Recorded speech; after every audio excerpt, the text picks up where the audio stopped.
Olá pessoal, aqui é o Rodrigo Scalia e eu vou falar sobre transtornos de ansiedade. Se você não conhece esse canal ainda, é onde eu falo sobre saúde mental e coisas interessantes para que você tenha uma vida mais feliz. Eu estou fazendo esses vídeos porque eu recebi um monte de perguntas no meu canal do Instagram e eu respondi cada uma delas no meu feed, e agora eu juntei tudo para colocar nesse vídeo do YouTube, beleza?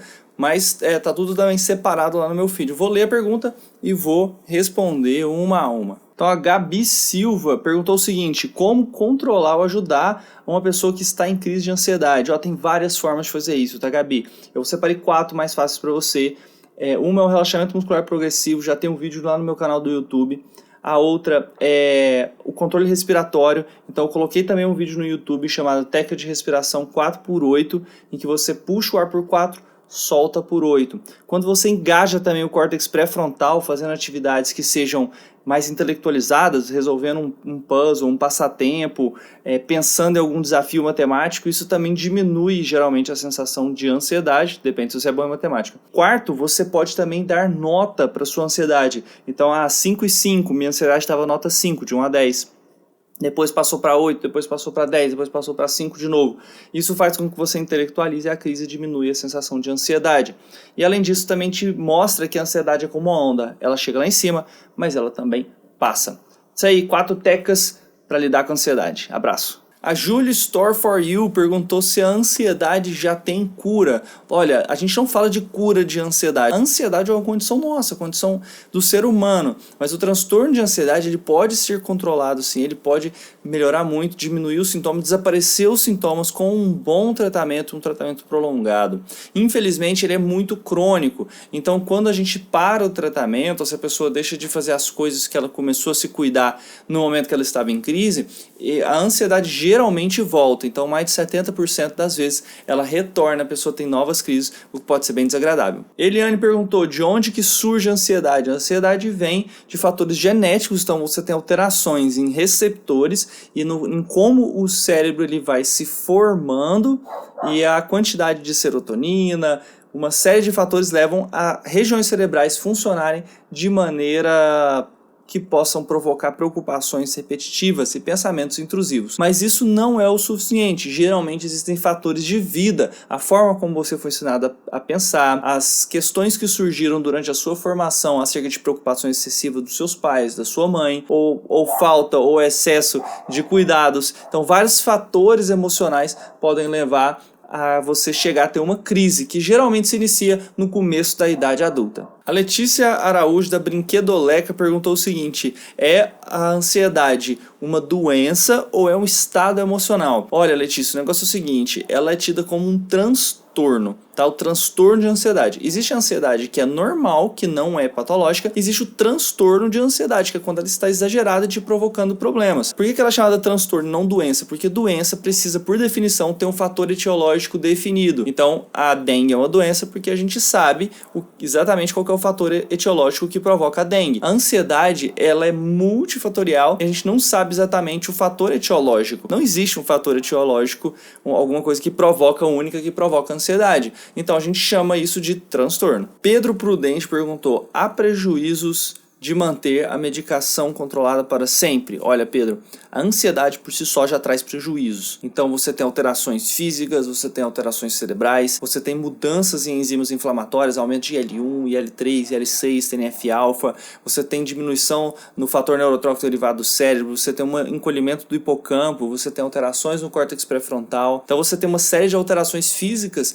pela ansiedade. A medicação também pode provocar efeitos colaterais, depende do seu organismo e da medicação. Isso vai depender muito. Agora, algumas vezes, a maioria das vezes, o prejuízo da medicação é menor do que o da própria ansiedade. Quando a gente retira a medicação, a pessoa piora muito, às vezes é melhor realmente ficar com o remédio do que com a ansiedade. A pessoa perguntou: mesmo com remédio, às vezes tenho crises que me fazem sentir aperto no peito, tremores. Então ela está tendo crises mesmo com a medicação. Ou seja, ela não teve remissão dos sintomas. Isso é muito importante, porque sem a remissão dos sintomas, frequentemente a gente nunca consegue retirar a medicação. Então a gente precisa chegar num ponto em que os sintomas não influenciam, não impactem negativamente nas suas vidas. É claro que você vai fazer uma prova, você precisa se sentir ansiosa. Você vai tirar uma carteira de motorista, isso precisa te provocar ansiedade, você faz parte do ser humano, vai encontrar com uma pessoa que você gosta. Agora, ter crises de ansiedade, aí realmente nós precisamos potencializar o tratamento. Existem várias formas de potencializar o tratamento. Para potencializar seu tratamento, existem várias maneiras. Uma delas é modificar a medicação, aumentar ou incluir outras medicações, ou trocar a medicação, são as 3 estratégias mais comuns. E também é possível você potencializar através de fatores não farmacológicos, que eu já explico na próxima pergunta. A Carla perguntou o seguinte: existem formas não farmacológicas de tratar a ansiedade? E é o seguinte, tem sim. A mais famosa, mais clássica é a psicoterapia, que tem efeitos reais no cérebro, modifica o nosso cérebro e faz com que a ansiedade possa diminuir bastante em nossas vidas através de técnicas e formas de se comportar, modificações do nosso insight e da forma como a gente se preocupa com as coisas. Então, a psicoterapia é uma forma efetiva não farmacológica de lidar com a ansiedade. Além disso, a mudança na alimentação, com diminuição do álcool, cafeína. Você tem aumento de exercícios físicos, que também é outro fator importante. Espiritualidade, que tem em vários estudos demonstrado que é uma forma efetiva de se lidar com sintomas ansiosos e depressivos. E também aprender meditação, que é uma técnica muito efetiva de potencializar o tratamento medicamentoso e realmente te ajudar com a ansiedade. Agora, a ansiedade leve responde muito bem a formas não farmacológicas. A ansiedade moderada a grave, você necessariamente tem um efeito melhor quando você adiciona a medicação e a psicoterapia. Bom, a Débora perguntou o seguinte: qual a sua opinião sobre a terapia cognitivo-comportamental ou a análise para ansiedade? Existem diferenças entre elas? Então, olha, Débora, sim, existem mais evidências para a terapia comportamental e é a que eu tenho maior preferência. Agora, isso não quer dizer que a terapia analítica não é efetiva para ansiedade. Ela tem um método que é muito difícil de verificar pela forma científica, até pelo tempo em que você precisa para realmente acessar a pessoa. Então, não quer dizer que não seja efetivo, e tem pessoas que respondem muito bem à psicanálise, enquanto outras respondem mais à terapia comportamental e cognitiva. É o tipo que eu tenho mais facilidade, que eu indico mais nos casos de ansiedade, que nós temos mais evidência científica de ajudar em ataques de pânico e em transtorno de ansiedade generalizada. Camila perguntou a diferença entre ansiedade e transtorno do pânico. Então, geralmente a gente chama de ansiedade, é o transtorno de ansiedade generalizada, que é uma forma de preocupação constante. É como se a pessoa estivesse o tempo todo preocupada, acelerada, com dificuldade de relaxar. Vem uma pessoa visitá-la, não consegue parar de pensar naquilo, sofrer com aquilo, tá chegando alguma coisa boa ou ruim, fica pensando naquilo o tempo todo. Então é um grau de ansiedade num nível bem elevado durante todo o tempo. A síndrome do pânico, a pessoa tem várias crises de pânico. Essas crises, elas são recorrentes, elas são graves, elas são extremamente disruptivas para a pessoa, e ela tem durante pelo menos um mês a preocupação excessiva em ter uma nova crise e uma mudança de comportamento para evitar ter crises. Então ela pode deixar de ir no shopping depois que teve uma crise no shopping, ela pode deixar de sair de casa, ela começa a ter medo de ir no supermercado. Então é isso que é a diferença entre a transtorno de ansiedade generalizada e transtorno do pânico. Você tem uma com um pico muito alto e a outra uma ansiedade constante. Camila perguntou: existem vários tipos de ansiedade? Sim, existem vários tipos. Então nós temos o transtorno de ansiedade generalizada, a gente tem o transtorno do pânico ou síndrome do pânico, nós temos o transtorno obsessivo compulsivo, temos as fobias específicas, temos a fobia ou ansiedade social. Tem mais alguma? Eu estou esquecendo. Transtorno do estresse pós-traumático. Tava esquecendo de uma. Lembrei, esses são os tipos de ansiedade aí que a gente conhece. A Bruna perguntou: quais são os sintomas? Então, olha, Bruna, existem vários sintomas relacionados à ansiedade generalizada. Ansiedade generalizada que tem a preocupação constante, a pessoa fica muito preocupada o tempo todo, ansiosa, frequentemente superestimando a chance de coisas darem errado, então sempre tendo visões catastróficas sobre as coisas, nunca vai dar certo, que nunca vai ser possível, que alguma coisa muito ruim vai acontecer. Então ela superestima a chance de coisas negativas acontecerem, colocando uma chance bem maior. Frequentemente a pessoa ela tem uma dificuldade de relaxar e de se concentrar, uma aceleração psicomotora, então acelerada psiquicamente, falando mais rápido ou com o corpo também acelerado. Ela pode ter vários sintomas físicos de cansaço, dores de cabeça, principalmente na nuca no final da tarde, alterações que podem provocar dor no estômago, alterações urinárias, taquicardia com palpitações. Então a pessoa tem frequentemente vários outros sintomas físicos e às vezes até procura diversos médicos antes de entender que aquilo são realmente sintomas ansiosos. Bom, então a ansiedade é normal, mas tem alguns casos que você deve procurar atenção médica e também psicoterápica, que são quando você tem tem sintomas, ideias de suicídio ou de morrer ou de sumir por conta disso, se isso está impactando a sua vida negativamente, então chega no ponto de atrapalhar seus relacionamentos, seu emprego, sua dificuldade de relaxar, por exemplo, você está tenso o tempo todo a ponto de atrapalhar o seu corpo e o seu descanso, insônia pode acontecer, então quando isso está num nível que está te causando prejuízo, você deve buscar atenção médica. A Gabi perguntou, ansiedade tem influência na compulsão alimentar? Então, sim, a ansiedade ela tem uma ligação com a compulsão alimentar. Depende de cada pessoa. Tem pessoas que têm a resposta de deixar de ter fome. Então a pessoa fica com anorexia, deixa de comer quando fica preocupada. E tem pessoas que querem comer em excesso. Isso pode piorar um quadro de compulsão alimentar ou começar um processo de compulsão alimentar. E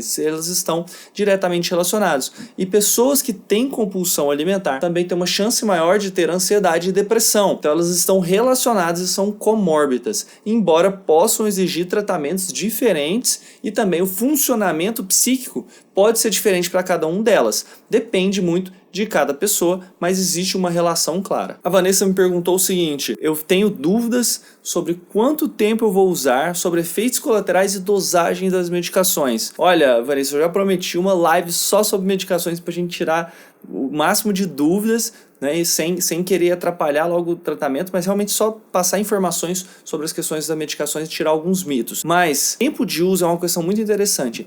A grande maioria dos estudos sugere que você trate a ansiedade farmacologicamente por pelo menos 2 anos. No primeiro episódio, se você já teve mais episódios ou aquilo já te atrapalhou por mais vezes, talvez compense você progredir isso para 5 anos. Em alguns casos, não compensa retirar a medicação. Então, o tempo às vezes é mais longo do que a gente imagina ou gostaria. Mas como a ansiedade tem vários prejuízos físicos, você optar por não tratar e ficar com os prejuízos físicos pode ser uma má decisão, porque também provoca alterações no seu corpo. Então esse é o tempo que você precisa para diminuir a chance de você realmente voltar a necessitar da medicação depois. Uma coisa muito comum no consultório, a pessoa melhora, passa 6 meses, ela quer parar a medicação, isso faz com que a chance dela retomar os sintomas seja enorme, e aí tem outros prejuízos no corpo, prejuízo no sono, todo aquele problema que tem quando vem com uma crise de ansiedade. A Mariana me perguntou o seguinte, quando ocorre um único episódio de pânico, eu posso chamar isso de síndrome do pânico? Não. Para ser crise do pânico, você tem que ter episódios recorrentes, eles têm que vir de uma vez, do nada, e você tem que ter uma preocupação em ter novas crises e mudança de comportamento para evitar crises. Então, alguma coisa que te dá crise, você deixa de fazer aquela coisa com medo de ter crise. Então,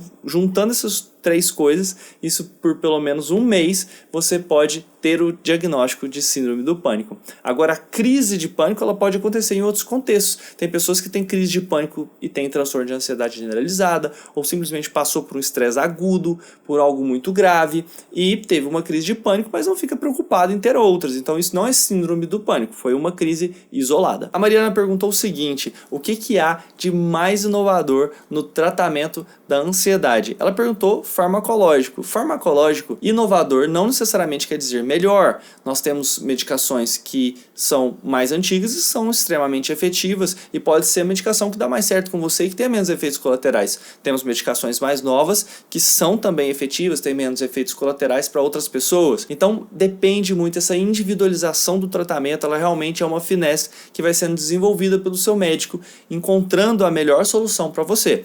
Agora existem outras coisas que são revolucionárias e para mim são muito interessantes no tratamento da ansiedade e eu tenho estudado muito a realidade virtual. Então você tratar fobia usando o óculos de realidade virtual. Por exemplo, a pessoa tem dificuldade de ir no shopping, aí ela coloca, né, um programa lá que simula um shopping e ela tem um psicólogo que ajuda ela ao vivo a lidar com aquela crise de ansiedade, aquela fobia que ela tem. Isso poderia ser estendido para fobia de aranha, fobia de altura, fobia de voar e outras fobias assim. Então é uma parte que eu tenho estudado muito e prometo novidades em breve em relação a isso. Deixa aí nos comentários o que você acha de tratar fobia com realidade virtual. Me conta aí qual que é a sua opinião sobre isso. A Jéssica perguntou o seguinte, por que tira a fome? Olha, Jéssica, isso não acontece com todo mundo, tem gente que dá fome durante a ansiedade, mas nos casos em que tira a fome, geralmente tem a ver com a liberação de enzimas inflamatórias, é um estado de estresse agudo. Então, para a sua sobrevivência, comer não é o mais importante quando você tem uma ameaça externa grave. Então, se isso fosse um predador, você tem que parar de comer e correr. Então, basicamente, a resposta seria essa, corporal. Você libera uma série de enzimas inflamatórias,